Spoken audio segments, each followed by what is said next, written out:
সুপ্রভাত, আবার চলে এলাম সকলের সামনে আমাদের রান্নাঘরে। আজকে আমি একটা রান্না করে দেখাবো, খুব পরিচিত একটা রান্না, বাটা মাছের সর্ষে বাটার ঝাল। প্রথমে বাটা মাছটাকে আমি নুন হলুদ মাখিয়ে একদম ভেজে তুলে নেব। এবার ওই তেলের মধ্যে আমি কালো জিরে ফোড়ন দেব, দিয়ে আমি সাদা সর্ষে, কালো সর্ষে আর কাঁচা লঙ্কা দিয়ে আমি পেস্ট করে রেখেছিলাম, সেই মশলা পেস্টটাকে দিয়ে দেব। আর টক দই একটু ফেটিয়ে রেখেছিলাম, সেই টক দইটাকে দেব।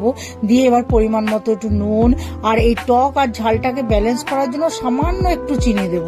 দিয়ে এবার মশলাটাকে ভালো করে নাড়িয়ে যখন দেখবো যে মশলার গায়ে তেলটা ছেড়ে আসছে, তখন মাছগুলোকে দিয়ে একটু নাড়াচাড়া করে নেব।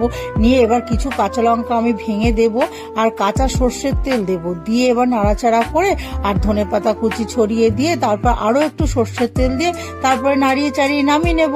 তাহলেই তৈরি হয়ে যাবে আমার বাটা মাছের সর্ষে বাটার ঝাল।